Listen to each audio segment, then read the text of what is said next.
Bonjour les enfants, nous allons lire l'histoire de Minilou en classe de neige.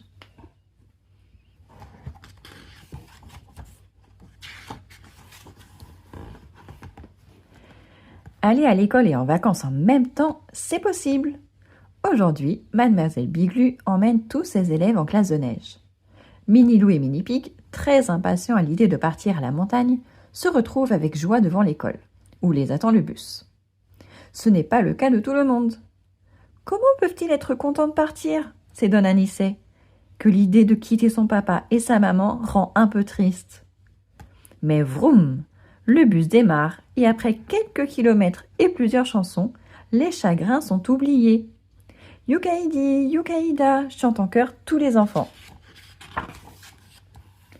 Le voyage a été long, mais à l'arrivée, quelle récompense! Le paysage est complètement blanc et la neige scintille sous le soleil. La petite bande bondit hors du bus et commence une gigantesque bataille. Vlan, ping, pang!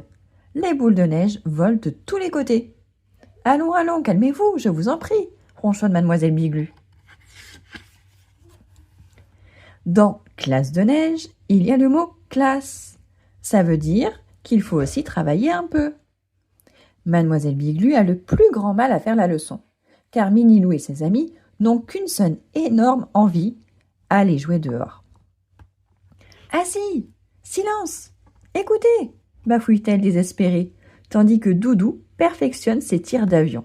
« Youpi, réussi !» s'écrie-t-il soudain, ravi. Après le déjeuner, hop, tout le monde se retrouve enfin sur les pistes, et ils n'ont pas l'air de rigoler autant que ce matin dans la classe. Plier, planter, tourner. Plier, planter, tourner, répète inlassablement Mademoiselle Biglu. Mais le ski, c'est drôlement plus difficile que la luge. Si on ne glisse pas, on s'énerve. Et lorsqu'on glisse, on hurle de peur. « Au secours !» crie Anicet en prenant de la vitesse.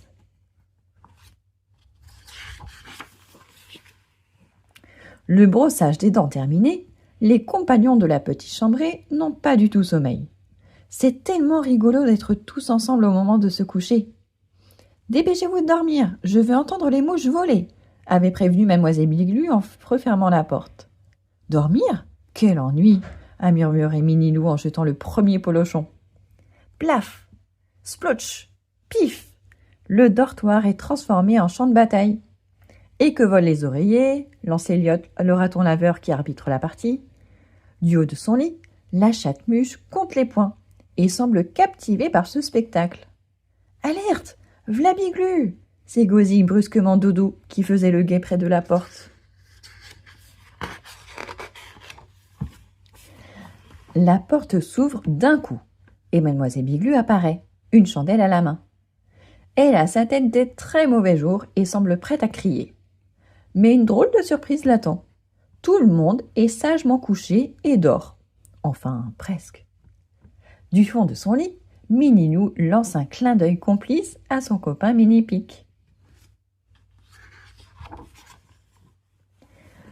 Le lendemain, la leçon a lieu dehors. Mademoiselle Biglu sort avec ses élèves pour observer les traces dans la neige. Là, ce sont les pas d'un merle. Ici, ceux d'une belette. Et ça, c'est quoi ? demande Doudou en montrant de gros trous. Je ne sais pas du tout, avoue Mademoiselle Biglu. Moi, je sais, s'exclame Minipic. C'est Anicet qui a dégringolé. Quelle rigolade! Au bout de quelques jours, tout le monde sait à peu près skier. Aujourd'hui, nous allons faire une course de slalom, annonce Mademoiselle Biglu. Suivez-moi, en avant! Toute la petite bande s'élance à sa poursuite. Anicet prend rapidement la tête, mais Doudou a bien l'intention de la rattraper.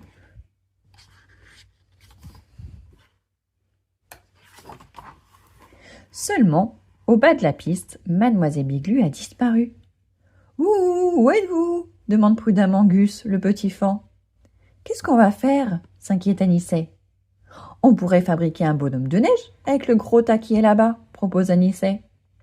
« Et pourquoi pas un biglu de neige » suggère malicieusement Minipic.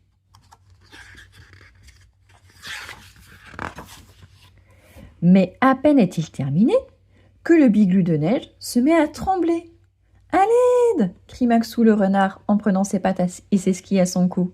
« C'est peut-être un fantôme !» bredouille le chien Wouf, figé sur place. Sous la tête du Biglu de neige qui s'écroule, apparaît alors celle de la vraie Mademoiselle Biglu. Après une mauvaise chute, elle était tout bonnement ensevelie sous la neige. Pour se remettre de toutes les émotions de la journée, Mademoiselle Biglu a préparé une énorme fondue au fromage. La fondue, c'est amusant à manger, parce qu'il y a toujours des fils qui font des nœuds, et que, lorsqu'on perd son morceau de pain, on a un gage. C'est drôlement bon, salive le chat Baudouin. Deux à la fois, c'est encore meilleur, marmonne Anicet, la bouche pleine. La fin de semaine est trop vite arrivée. Déjà, il faut retourner à la maison. Si l'école était comme ça toute l'année, je serais sûrement le premier de la classe, dit Minilou en entamant un concours de grimaces avec Anicet. Premier ex aequo, rectifie le cochon farceur. Et voilà. À bientôt les enfants.